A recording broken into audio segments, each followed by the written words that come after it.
This is the traumas and people that inspired Courtney Love. I wanted to check this video out. I've kind of been fascinated with Courtney Love for a very long time. Recently, we've been listening to a lot of older music, but that Riot Grrrl era, even after everything we've listened to, is I think still probably my favorite kind of music. I've always just found Courtney Love very interesting for some reason. So we're going to dive into this lore. I wanted to see Courtney's inspiration too. That always fascinates me, where these artists get some of this inspiration from.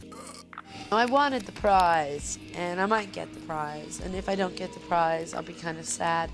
But I'll have gone down as being someplace in evolution that is a reference point to whoever does get the prize.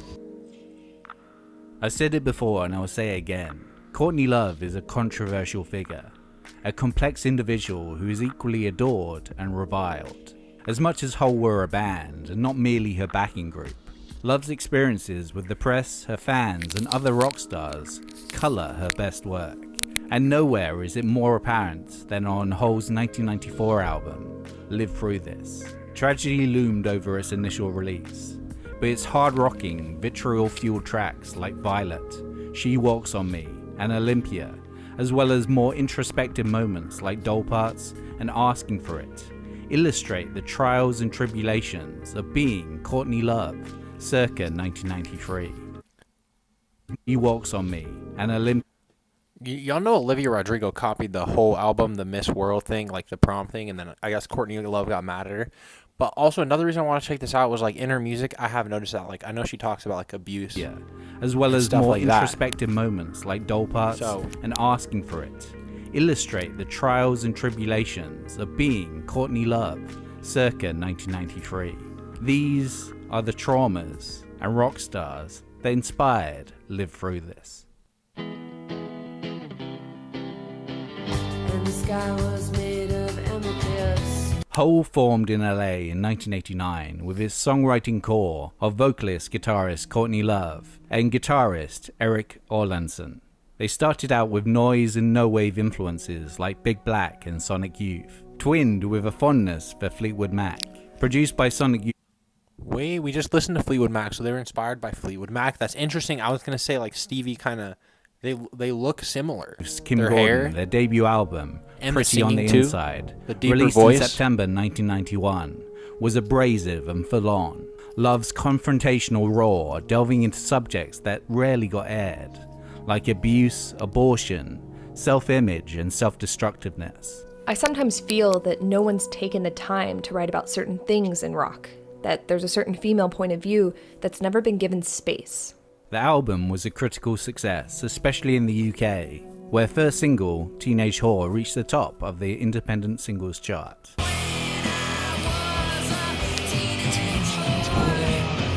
I once made a purse with those words on the purse and the album cover of this. Yeah. And like a skeleton image of Courtney Love. But having got a lot of angst out on their debut, the band felt they needed to refine their sound. And another She was like my inspiration to start painting. September Low-key. 1991 release showed the way.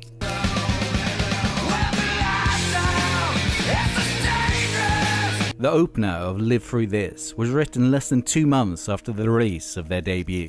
Violet was officially born on Halloween at St. Andrew's Hall in Detroit, opening for the Laughing Hyenas with 40 people there. And I was in the van outside the show during soundcheck, and we had heard 5 songs from Nevermind. And I was so jealous of those songs that I had to try and top them. I could not believe that somebody I knew from our underground had written a batch of songs so fiercely great. Starting off with chords that recall early REM rather than the noise of Sonic Youth. The song is a breathless rush of fury at a supposedly abusive former partner.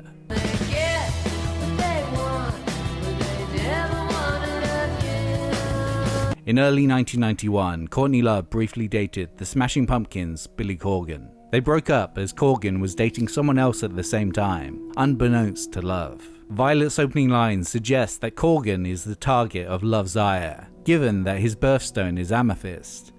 Interesting. And star sign is Pisces. And all the stars are just like little fish. But more pointed to Love's intent is the comment she made before playing Violet on Jules Holland in 1995. A song about a jerk. I hexed him. Now he's losing his hair. But Violet wasn't the only new song Hole had written. I hexed him. But more pointed to Love's intent is the comment she made before playing Violet on George. Doesn't that part in that song, it does sound a little bit like a chant, right? Like her voice gets all echoey, and the sky was made of amethyst. Holland in 1995. A song about a jerk. I hexed him. Now he's losing his hair. But Violet wasn't the only new song Hole had written. The other was targeted at Love's new beau.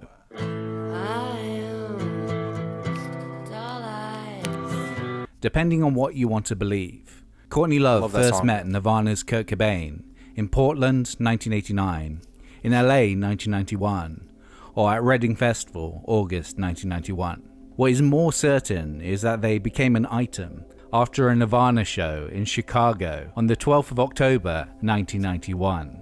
And Doll Parts, a track about Love's insecurities, is most definitely in reference to Cobain and how already he was being deified.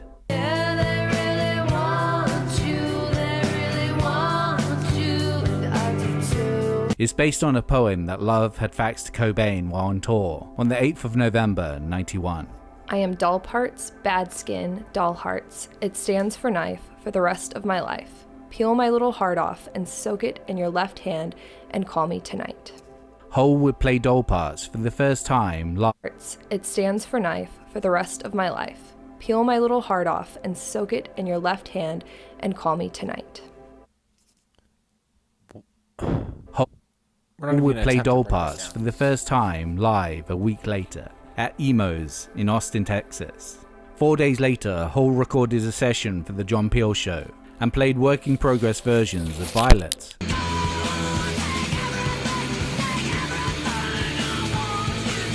And Doll Parts.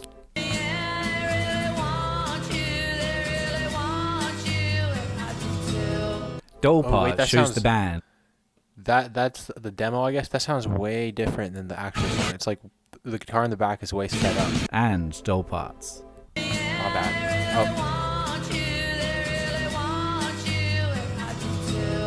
Doll Parts shows the band in atypical ballad form. Love's persona in interviews and at live shows had always been confrontational and outspoken, but Doll Parts implies that it's just a shield to protect herself from being hurt.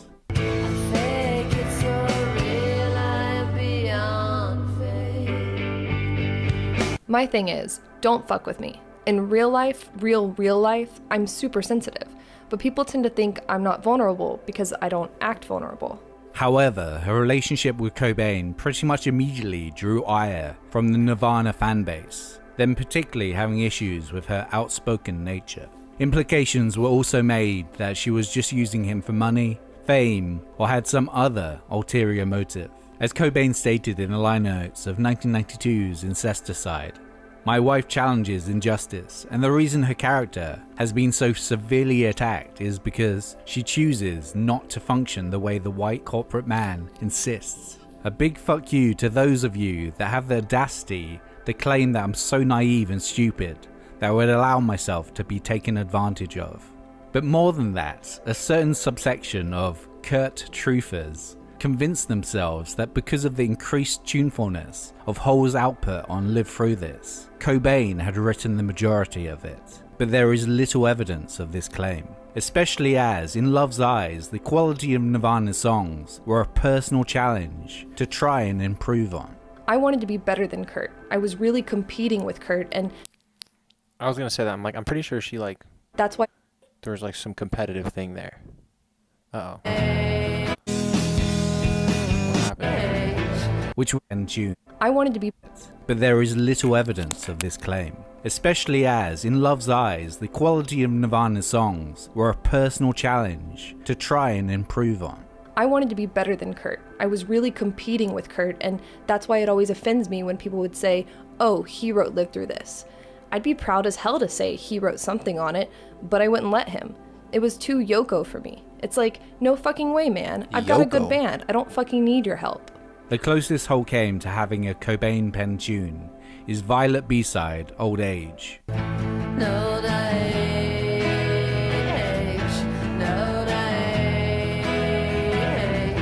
which was originally a Nevermind outtake.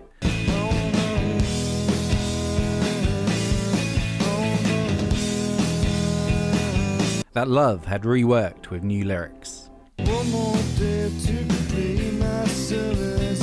One more how to came my nervous. What was she for Halloween? The ugliest girl you've ever seen. Amid touring, Cobain What was she for Halloween? The ugliest girl you've ever seen. Amid touring, Cobain was a presence at the studio for Live Through This, but acted more as a sounding board. Supposedly Cobain also supplied backing vocals on Asking For It and Softer Softest, though they were recorded without him properly knowing the songs, and so his contributions are extremely buried in the mix. It was a side note and not taken seriously. He obviously didn't, when you hear what he actually sang and mumbled.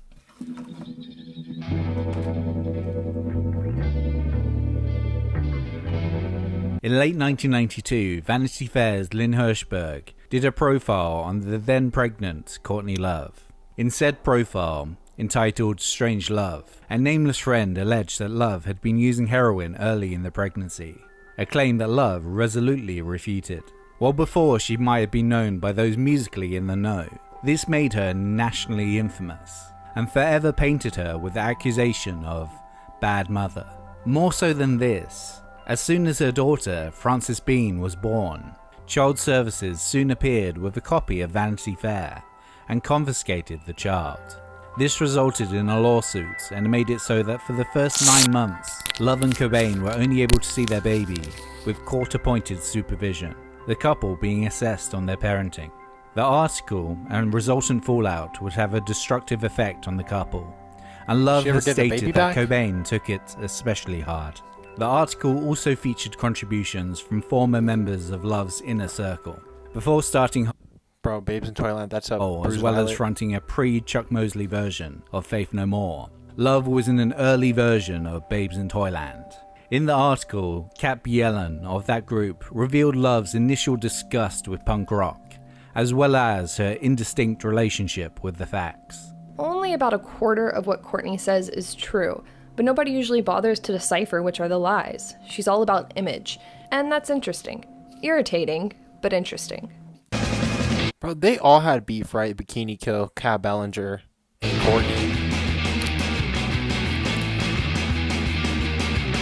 She Walks On Me is the most full-tilt punk song on the album, and it is aimed at Hirschberg and Bjelland, even aping Babes in Toyland's usual mode. The first couplet counters Bjelland's shots at Love's alternative credibility.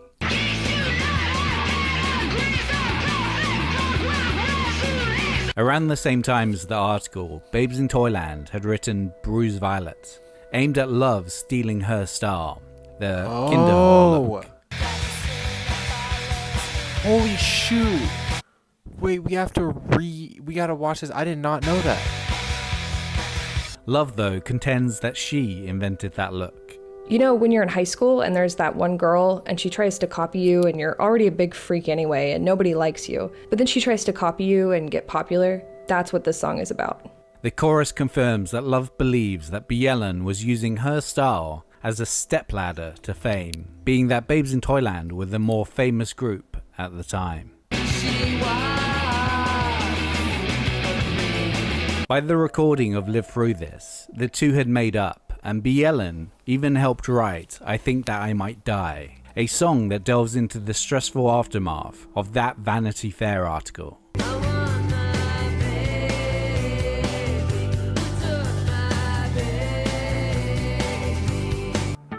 I love her voice, though.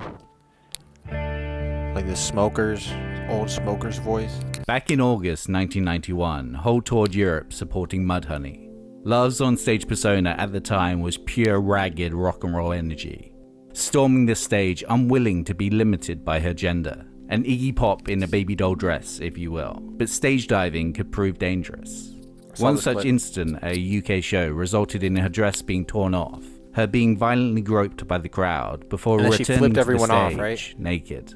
But the frontmen of grunge would never have to fear such sexualized abuse if they were to leave. Oh, is he not going to show? Dude, see, he's making this. After that, she stood up on the stage, she flipped everyone off, and she's like, haha, you missed my panties, or something like that. From the stage. She's like, haha, you failed, because she was still clothed. This event left a definite impression on Love and would partly inspire asking for it. Its chorus. And that's why I think she's a G. Dang, he should have shown that part. Yeah, I promise you, I'm pretty sure it was that clip. She got back on stage, and she flipped everyone off, and she's like, haha, you failed, and walked off. The sarcastic stream of victim-blaming rhetoric. Was she asking for it?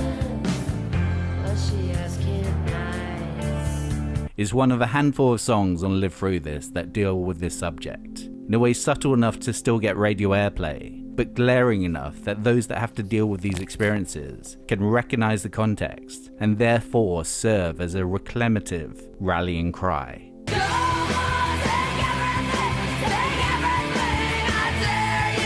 Love saw the gender imbalance, even in the supposedly progressive underground scene, an imbalance that grew worse as Nirvana converted the normals. Cobain recalled with anger how part of his fanbase had completely missed the point of a Nevermind cut. Let me take a ride, cut yourself. Want some help, please myself. Last year, a girl was raped by two wastes of sperm and eggs while they sang the lyrics to our song Polly. I have a hard time carrying on knowing there are plankton like that in our audience. Love was taking these themes and giving them a female voice.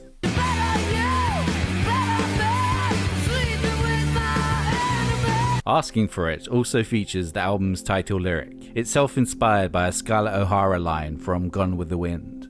God is my witness, they're not going to lick me.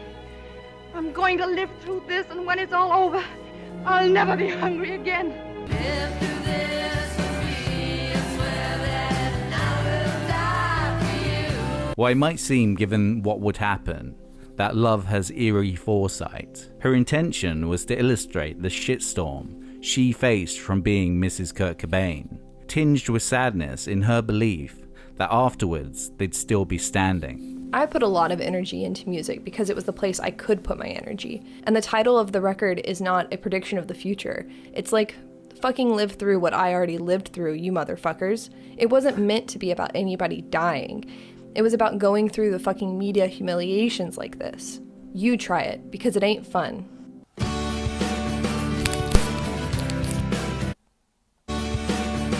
Not like, oh, I'm gonna get through this, I'm gonna live through this. No, like, you try this, spend a day in my shoes, you couldn't.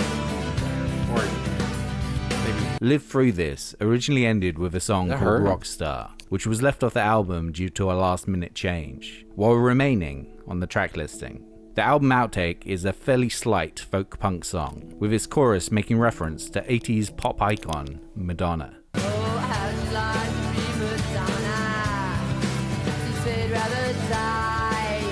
Madonna's label Maverick had been the first major label looking to sign Hole, but Love rejected the offer. Madonna's interest in me was kind of like Dracula's interest in his latest victim. In the end, Hole signed with Geffen, the label that had previously signed Sonic Youth and Nirvana. With more mainstream appeal in mind, Hole had turned their backs on the noise rock of Pretty on the Inside. The new songs that the band were writing were more influenced by melodic alternative, like The Breeders, Pixies, and Joy Division. This, though, Pretty on the Inside. The new songs that the band were writing were more influenced by melodic alternative, like The Breeders, Pixies, and Joy Division. This, though, alienated their previous fanbase, as is the case when any underground band gets too pop, said Love of a transitional show in 1993. We played on Halloween and all these weird purists showed up. Total fans, but every time we'd go into one of our pop songs, they'd start chanting, "Don't do it, sell out." Girls were throwing Riot Girl zines at me and stuff. I was like, I'm really glad you're here, girls, but check it out, I can write a bridge now. Olympia, the song that replaced Rockstar, while still being mistakenly listed as it, addresses their former fanbase, as well as the contemporaneous Riot Girl scene. Though they were both speaking from a shockingly female point of view, Hole never truly fit in. Riot Girl at its core was primitive, girls picking up instruments for the first time and writing songs, a rephrasing of punk rock DIY for the 1990s. It was underground but college educated, dealt in zines and basement shows. Riot Girl is defined in many ways by the opening of Bikini Kill's Double Dare. Is that supposed to be dinner? Okay, sorry. Okay, we're starting now. A performative fuck-up that would that engender was a real. feeling of, see, we're not perfect, you could do it too. But Hole always strived for more, had moved beyond primitive punk rock noise, and would much rather rock competently.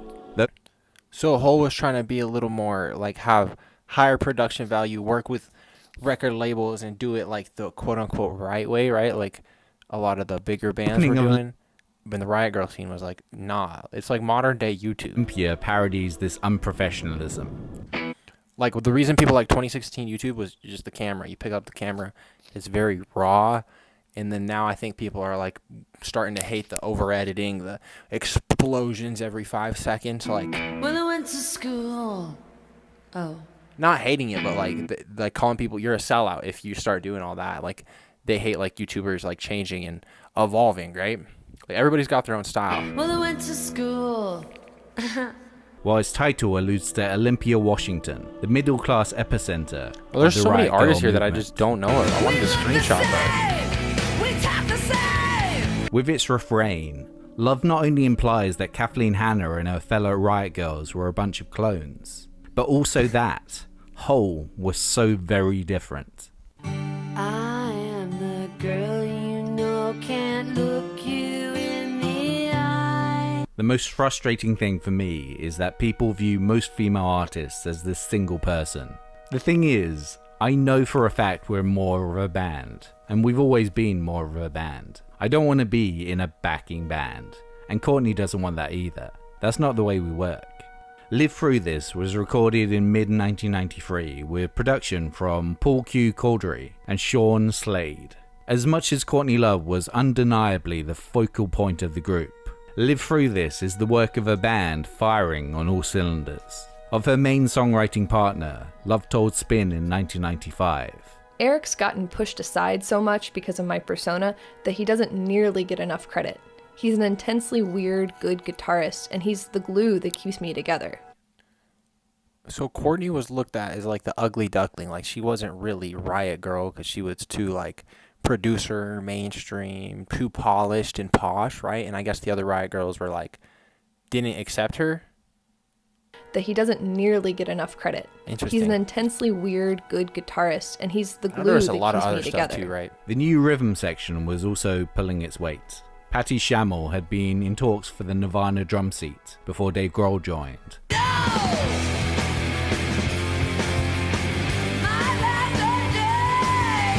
While Kristen Pfaff's pummeling Big Black inspired bass retained that harder whole edge that would have otherwise disappeared. While Kristen Pfaff's pummeling Big Black inspired bass retained that looks tough. harder whole edge that would have otherwise disappeared. The rhythm sections that are on the album are completely live and with minimal editing for Patty. I think that's why people like the album too. There's real force in the way those two women were playing. There's no studio trickery. They played that way, and that's the way we left it. Pfaff also contributed the lyrics for the chorus for Miss World, which she'd borrowed from her other band, Janitor Joe's track, Limited Edition.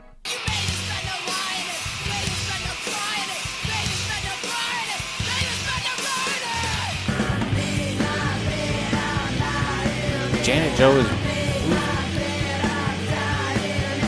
Pfaff and Erlandson were also dating at the time, Courtney which band? added an additional frisson to the sessions. It was the 90s version of Rumours. I was stressed constantly, trying to hold it all together, breaking up with Kristen while rooming with her, and continuing to move the record along, and make it as beautiful as I knew it could be. Live Through This was released on the 12th of April 1994. 4 days previous, Love's husband had been found dead in their Seattle home of a self-inflicted shotgun blast to the head. It was a hard time for Love, made worse when on the 16th of June, Kristen Pfaff was found dead in her apartment of a fatal heroin overdose. Their supposed victory lap was marred by tragedy. More recently though, removed from the circumstances of its release, Live Through This has become a classic in its own right, being rightly placed in Best Album Ever lists by Rolling Stone, NME, Spin, Guitar World, Time Magazine, and John Peel. When asked about the album's endurance by Spin Magazine in 2014, Love replied, I'm not quite sure why Live Through This is so iconic. I think it's because girls don't make angry records as much. I've always thought Rid of Me was a far superior record than Live Through This, but that's good. It just keeps my ego in check. Though Hole didn't get the prize, they were an important link in the chain. Artists as far-reaching as The Distillers, Garbage, Lana Del Rey, Sky Fiera, Tegan and Sarah, White Lung, and Biba Doobie have followed by why did they mixing put softness Lana Del Rey in the middle of all with that? aggression via a female viewpoint and making sure their voices are heard. Is there something I beat-a-ba-dooba-doo? Slightly over a year after Live Through This, Alanis Morissette released her third album, Jagged Little Pill. Oh, she's tough. Another record soaked song in is female fire. angst, and it sold 33 million copies, and Hole paved the way. In our Western society, Courtney's mention known, Lana and Del she's an Rey? archetype. It's like she's this Does destroyer she have, like, woman, angry music? kind of like a Medusa type. People tend to not like that type of woman, not realizing that we all have that inside of us. Deep down inside, she's just a person with a soul, with her own karma, with her own life and experience. And we don't understand what that is and where she came from. You watch behind the music and think, oh, now I know her, but you don't know shit.